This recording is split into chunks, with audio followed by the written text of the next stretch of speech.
Hi guys, welcome to Total Coffee!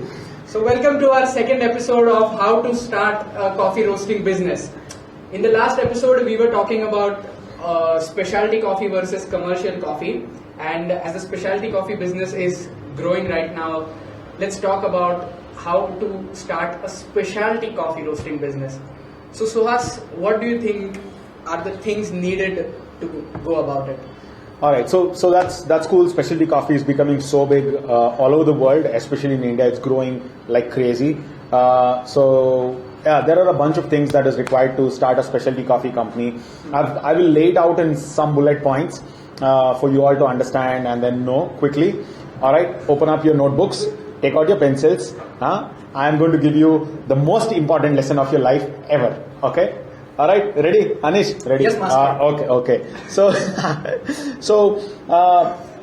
what you need to start a specialty coffee company, things that you personally need to have knowledge of, and couple of things that you need as equipment, tools, etc. So the first thing that you need to know is to taste coffee, right? So super important. If you don't know how to taste good coffee, you're not able to recognize good coffee, you can't start a specialty coffee company. So first thing you need to know is how to taste coffee.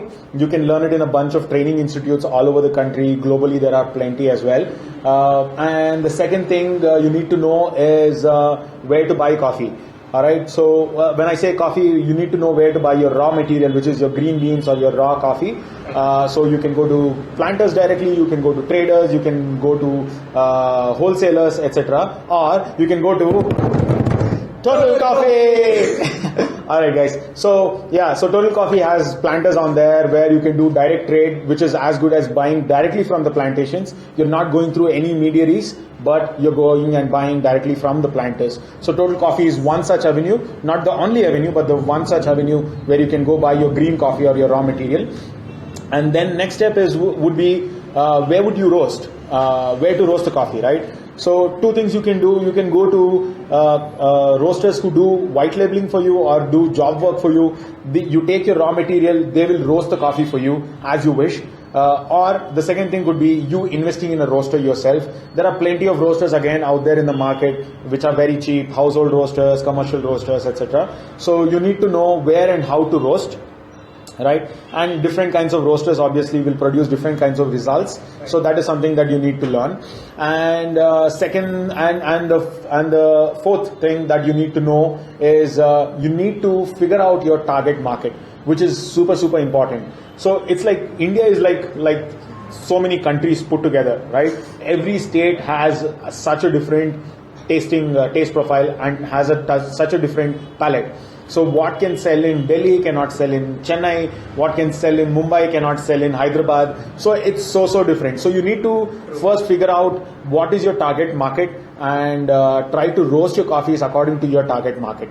All right. And the next thing would be to figure out your packaging. Right, so there are plenty of packaging out there. You can put it in a box, you can put it in a can, you can put it in a plastic bag. So many crazy ideas out there for packaging. So you'll have to figure out a packing, of course. And then next thing would be to figure out your distribution channel. So are you going to sell online? Right, Amazon, Flipkart, your own website, your Total Coffee. Yeah. So many other avenues to be selling your coffees. So you can choose that, or you can choose that and also have distributors around the country. Let's say there is a distributor in Mumbai who buys your coffee and then sells further to your cafes, restaurants, etc. So you can take that distribution model. You can get into retail, get into big box retail stores. You can get into smaller specialty retail stores, etc. So that's a distribution channel that you will have to figure out. And the last bit would be pricing. Where would you price? How would you price your coffee? Would you want to cater to the super niche, very high luxury market where they are okay to spend any sort of money unless you're giving the quality, or you want to be in the mid-range, or you want to be in the entry-level sort of a price point? Pricing is something that you will have to decide. So these are the bunch of things that you need to figure out or know rather before you start a specialty coffee roasting business. Yeah. Okay. Did that help? Yeah, that was actually a lot of food for thought.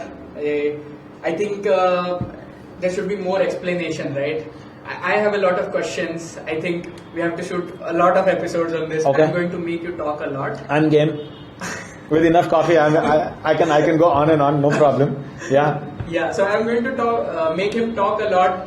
But by the time, if you guys have any questions, you can put down that in the comments, and we can take those up in the next episodes. Okay then, thank you so much for watching, and Alright guys, so thank you so much again for watching. So please subscribe, like and share, and don't forget to click on the bell icon, and we'll see you in the next episode. Thank you so much, and cheers.